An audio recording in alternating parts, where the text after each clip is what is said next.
Assalamualaikum warahmatullahi wabarakatuh. Kembali lagi dengan saya Agus, masih membahas tentang gangguan asam lambung GERD, SCNT, dan psikomatis. Jadi video kali ini saya akan membagikan pengalaman saya uh, waktu bangun tidur sampai uh, mau tidur lagi gitu teman-teman ya.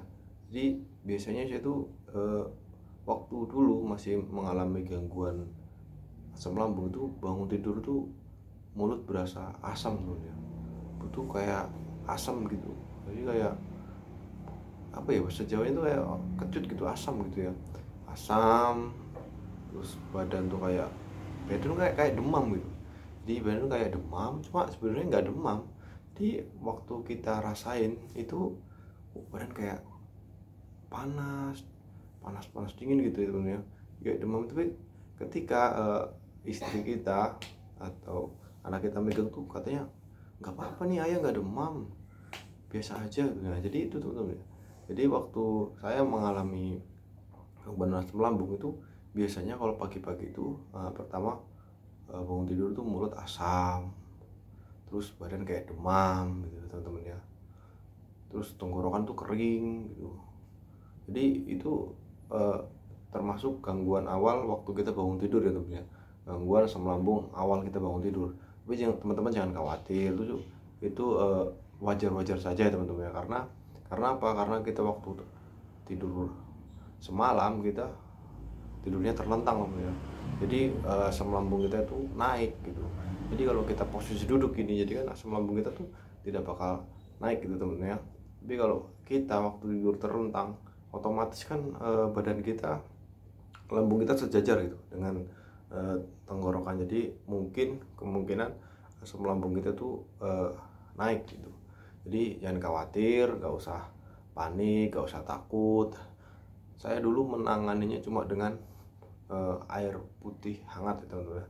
Jadi waktu bangun tidur saya duduk sebentar, langsung ke dapur, minum air putih yang hangat teman-teman. Jadi air panas saya campur dengan air putih yang hangat, terus saya minum pelan-pelan 1 gelas sampai habis itu rasa panas, rasa asam di tenggorokan itu berkurang teman-teman ya, berkurang.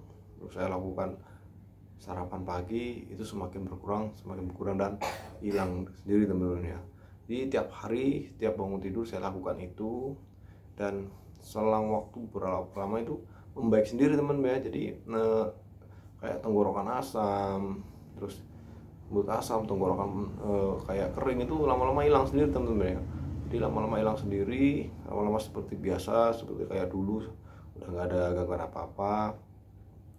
Yang penting kita bangun tidur itu rutin teman-teman, rutin. Terus jangan berpikir yang kemana-mana, jangan berpikir yang negatif gitu. Jadi ntar tahu, aduh tenggorokan saya kering, jangan-jangan ini mulut saya asam, jangan gitu teman ya. Kita berpikirnya gitu aja. Jadi waktu kita tidur terlentang, mungkin asam lambung itu naik. Jadi waktu naik tidur itu asam lambung naik gitu teman ya. Jadi menanganinya begitu aja, pakai air putih hangat aja ya. Terus untuk teman-teman, usahakan makannya itu tepat waktu ya, jangan diulur-ulur gitu. Maksudnya kalau kita pagi bangun tidur jam 5, habis itu kita minum, kita ibadah dulu, habis itu kita sarapan jam 6, besoknya kita sarapannya jam 6 lagi ya. Jangan hari ini jam 6, besok hari jam 7, jangan gitu teman-temannya. Kita harus teratur supaya asam lambung kita cepat membaik gitu ya.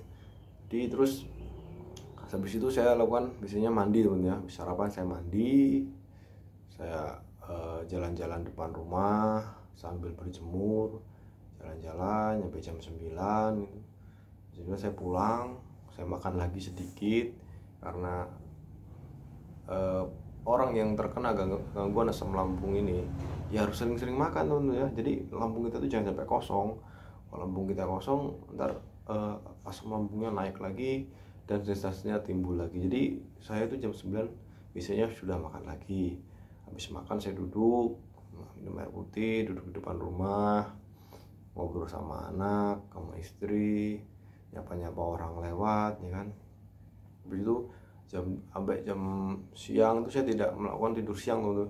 Soalnya kalau siang itu saya tidur biasanya saya tuh lemes, terus kepalanya kelingan gitu. Jadi kayak takutnya tuh malah timbul gitu. Jadi siang tuh saya cuma nonton video gini, kalau enggak ya mainan. Kalau saya kan hobinya mainan burung, kadang mancing. Jadi saya cuma di depan rumah main ikan kan, main burung. Kebetulan depan rumah tuh ada kali kecil gitu teman-teman. Jadi iseng-iseng aja gitu ya, walaupun di luar tuh masih pakai jaket gitu ya. Waktu itu kan saya kemana-mana tuh selalu pakai jaket gitu, jadi selalu rasa badan tuh kayak keringetan tapi dingin gitu. Jadi kalau di jaketnya saya buka itu badan langsung kayak dingin gitu temen ya. Di badan padahal keringetan tapi kedinginan gitu. Jadi kena angin sepoi-sepoi dikit aja udah nggak tahan, harus pakai jaket. Habis itu saya buru-buru masuk biasanya kalau nggak pakai jaket itu, takutnya ntar masuk angin. Jadi waktu itu sering banget saya tuh kerokan, karena saya juga kurang tahu tuh kenapa setiap keluar kalau nggak pakai jaket tuh jalan langsung kembung gitu loh, langsung kembung ya. Saya menangani ya dengan kerokan aja waktu itu. Saya kerokan, habis kerokan itu biasanya enakan teman-teman ya, enakan. Tapi besok keluar kembung lagi, kerokan lagi, begitu aja, begitu terus gitu. Jadi buat teman-teman usahain yang masih mengalami gangguan asam lambung, masih parah-parahnya, usahain keluar-keluar memakai jaket ya teman-teman ya. Jangan tanggung-tanggung tuh, wah udah nggak dingin nih kita pakai, jangan ya. Soalnya badan kita tuh sebenarnya masih lemah gitu. Jadi badan kita tuh kalau masih terkena udara dingin aja, maksudnya itu siang hari teman-teman ya. Siang hari cuma kena angin aja saya kayak rasa masuk angin, apalagi kita sore hari, pagi hari kita keluar nggak pakai jaket, itu takutnya kita masuk angin gitu ya. Jadi usahain kalau keluar pakai jaket aja. Terus buat teman-teman yang sering lapar, sering apa, itu bikin cemilan teman-teman ya. Jadi kita cari dulu makanan apa yang aman, terus kita bikin cemilan, kita makan. Jadi perut kita tuh nggak pernah kosong gitu. Walaupun kita jam 6 habis makan, jam 7 kita nyemil juga nggak apa-apa, lebih bagus teman-teman ya. Jadi perut kita tuh nggak sampai kosong gitu. Jam 9 makan lagi, tapi habis jam 10 kita nyemil lagi, jam 12 kita makan, jam 1 kita nyemil lagi, dan seterusnya gitu.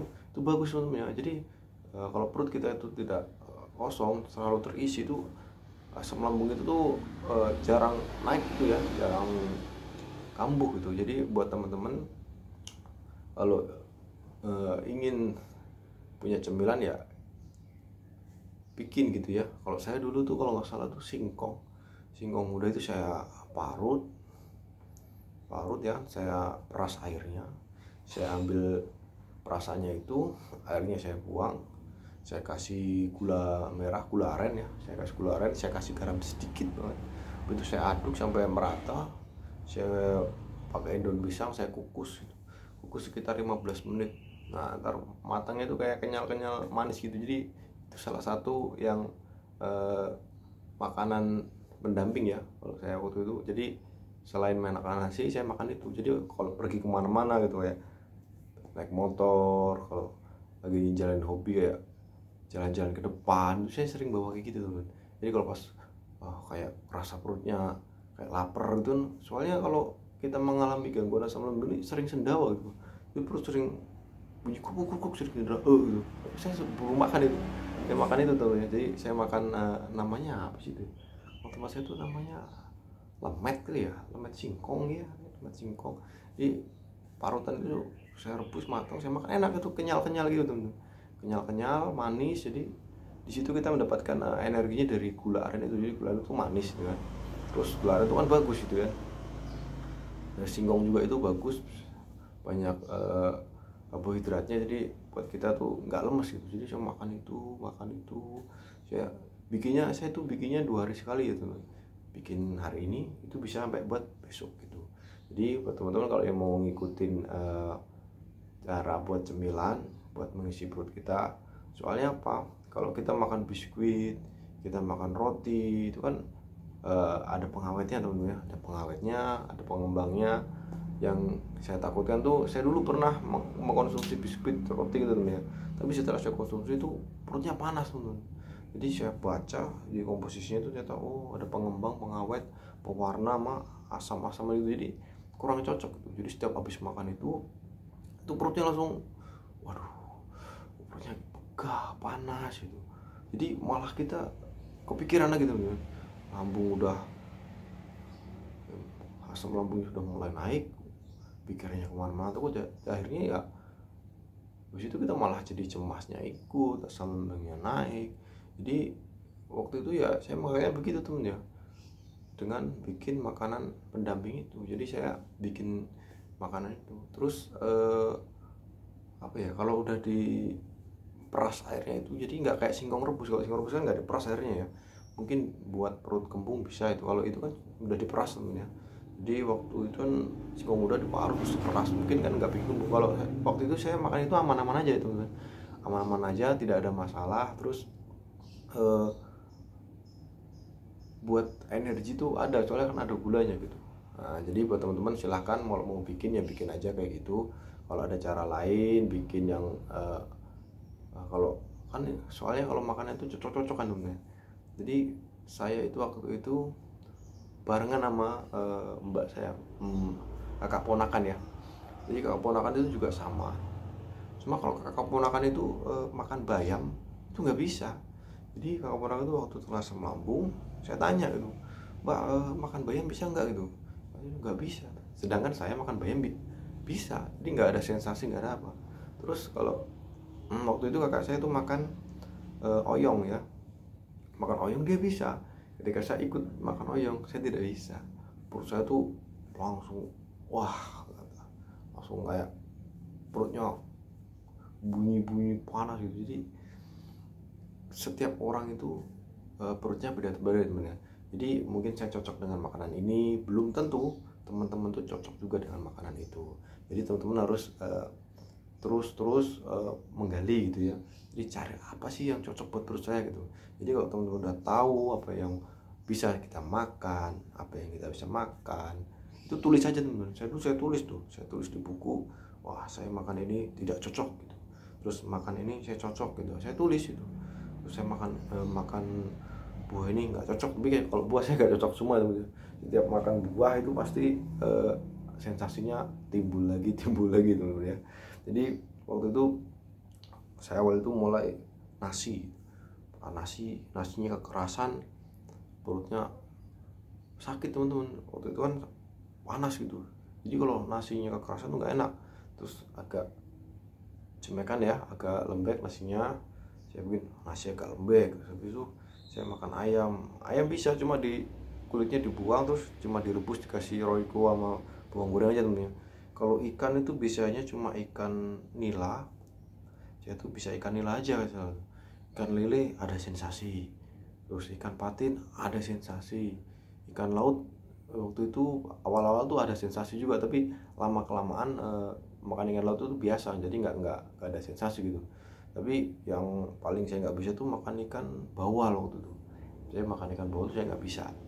Tapi ingat teman-teman ya, setiap orang itu kondisi perutnya, kondisi fisiknya itu berbeda-beda ya. Jadi waktu itu saya tidak bisa makan ikan ini, teman-teman siapa tahu bisa gitu. Jadi jangan takut gitu. Pokoknya kalau kena penyakit asam lambung ini jangan takut ya, kita coba-coba aja gitu. Yang penting nyobanya dikit-dikit ya, kita coba dikit, kita tunggu gitu. Kalau nggak ada sensasi, ntar besok kita makan agak banyakan lagi. Terus kita tunggu lagi ada sensasi apa tidak. Kalau tidak ada ya kita coba lagi kan, tambahin porsinya gitu teman-teman. Jadi intinya untuk penyakit gangguan asam lambung ini jangan takut teman-teman. Ya mungkin ya pasti takut ya, saya dulu juga mikirnya waduh asam lambung nih. Apalagi waktu saya terkena gangguan asam lambung itu pas 2020 ya, 2020 akhir awal 2021 itu kan pas covid, lagi ada covid temennya.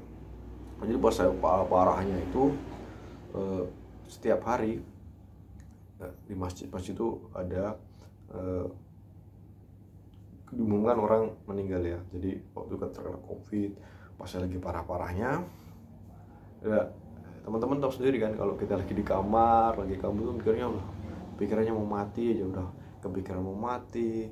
Terdengar di masjid ada orang meninggal, mana Mana waktu itu kan sehari bisa 4 kali 3 kali itu, jadi kita tuh parah teman.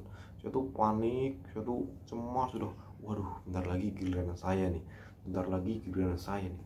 Setiap saya lihat sudut ruangan, kamar udah sudut teman ya, itu waduh malaikat sudah mengintai nih, bentar lagi giliran saya nih. Jadi waktu setiap ada pengumuman orang meninggal di masjid itu, saya panggil istri, gitu.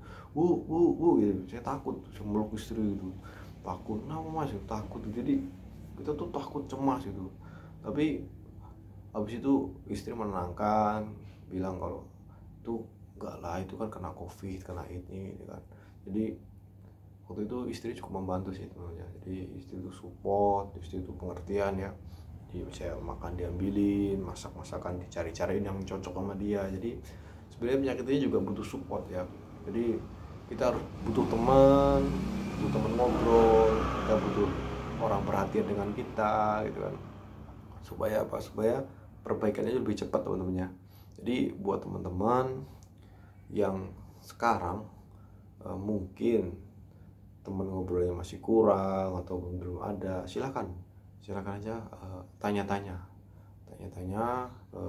komentar ya, nanti akan saya balas sesuai pengalaman saya, sesuai apa yang saya tangani di kehidupan saya waktu terkena asam lambung ya teman-teman ya. Jadi waktu itu pas saya parah-parahnya itu covid juga lagi naik-naik itu kan, waktu saya udah kena asam lambung saya terkena covid juga. Waktu saya terkena covid-19 varian delta itu, saya ke rumah sakit itu penuh teman-teman. Jadi saya suruh pulang, suruh isoman di rumah ya. Jadi waktu udah kena asam lambung, terkena covid, ruangan penuh, cuma dikasih obat sama dokter, pulang 3 hari rumah tuh udah nggak kuat ya teman, udah nggak kuat, udah nggak kuat tuh. Saya bilang jam 4 subuh itu saya dianterin sama saudara, dianterin ke rumah sakit. Alhamdulillahnya pas di rumah sakit tuh pas jam 4 subuh itu ada ruangan, saya masuk. Saya di rumah sakit itu selama 8 hari. Nah setelah 8 hari itu, jadi dokter tuh mengobati asam lambung saya, terus mengobati COVID-19 yang saya terkena itu, terpapar COVID-19 ya, varian delta itu. Jadi akhirnya sembuhnya barengan gitu, covidnya sembuh, asam lambungnya membaik gitu kan. Tapi waktu itu saya tuh belum ngerti kalau asam lambung itu bisa kumat, bisa kambuh ya, bisa kumat, bisa kambuh itu dengan kita berpikirnya ngaco, hidupnya nggak teratur lagi, makanya nggak tahu. Waktu saya belum ngerti, waktu itu badan tuh enakan sekitar 1 bulan enakan tuh kambuh lagi teman-teman. Nah kambuh yang habis itu tuh lebih parah karena apa? Karena kita makanya berantakan lagi, kita tidurnya berantakan, sedangkan lambung kita masih dalam perbaikan, terluka lagi. Dan waktu itu malah lebih parah teman-teman, malah lebih saya nggak bisa ngapa-ngapain lagi tuh. Nah jadi waktu itu saya melakukan dari awal lagi, saya melakukan apa itu, hidup sehat, makan makanan itu. Jadi saya melakukan lagi dengan mulai dari nol lagi teman-teman ya. Jadi buat teman-teman yang merasa sudah membaikkan itu, ingat jangan melanggar ya, jangan makan pedas dulu, makan yang teratur, tidur teratur, jangan begadang, pokoknya jangan main. Saya tahu walaupun kita tuh bosan sebenarnya, kita bosan, wah mau ngapain sih di rumah cuma tidur, masalah kita tuh bosan. Tapi setidaknya kita janganlah mengganggu kualitas tidur kita, makan kita. Ya apa-apa kita main di depan bentar ya kan, supaya kita pikirnya fresh gitu. Walaupun ya kita keluar sebenarnya mikir, lihat suasana luar tuh kayak dunia lain gitu ya teman-teman. Jadi ngelihat tuh kayak bukan dunia gitu, jadi kayak ngeblur, kayak ngebayang-bayang gitu. Jadi kalau dulu waktu belum terkena gangguan asam lambung itu, kita keluar ya happy ya teman-teman, lihat itu indah. Waktu terkena asam lambung kita lihat tuh dunia tuh kayak suram gitu, kayak nggak ada masa depan gitu. Jadi mikirnya tuh selalu mikirnya, wah ntar lagi kita akan mati ya. Jadi gitu teman-teman ya. Jadi buat teman-teman saya doakan semoga lekas membaik sampai sembuh ya kan, bisa beraktivitas lagi, bisa mencari nafkah buat keluarga. Terus jangan lupa kalau sudah membaik, sudah sembuh, kalau ada tetangga, saudara, teman atau orang lain yang terkena gangguan asam lambung, kita bantu temennya, kita bantu, kita kasih tahu, kita bantu dengan meng-share video ini, apa video orang-orang lain yang pernah mengalami terus bikin video terus sembuh. Ya kita ini aja temennya, kita bantu aja gitu, bantu share, bantu kasih tahu supaya mereka terbebas dari gangguan asam lambung, terus kita dapat pahala kan, kita jadi ikut membantu, senang. Biasanya kan kita tuh sendiri, orang yang terkena gangguan asam lambung itu biasanya bingung teman-teman, mau ngapain tuh bingung, mau kemana tuh bingung ya, mau ngapain bingung, berobat kesana kesini udah bingung, serba bingung. Jadi jalan satu-satunya itu ya, kalau saya dulu melihat video-video kayak gini teman ya, kita melihat motivasi orang yang udah sembuh, kita lakukan, dan alhamdulillah saya bisa ikut sembuh juga, amin ya rabbal alamin. Sekian video dari saya karena sudah cukup lama itu ya, semoga teman-teman lekas sembuh ya. Kita lanjut lagi di video selanjutnya. Assalamualaikum warahmatullahi wabarakatuh.